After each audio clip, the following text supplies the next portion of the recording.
This is good coffee.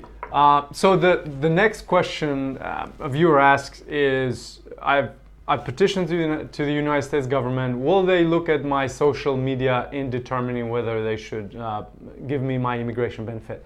And so that really it varies. Okay, so there was a bill that came about which gave USCIS and different agencies the authority to do that. At the end of the day, different government authorities have always had that right. They do a background check on you, and so typically it's a criminal background check through the FBI or through your own government if you're outside the country.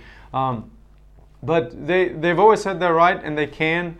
That's not to say that they will, but it's advisable in these kind of circumstances to make sure that you have a clean profile online.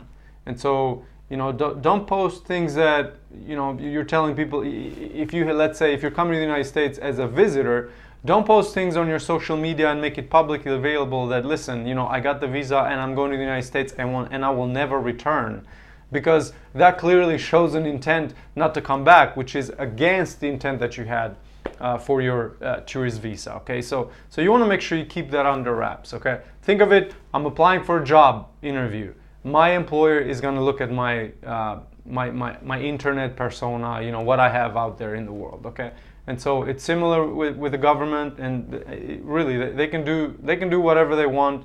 They can look at any kind of information that they need. So be prepared for that.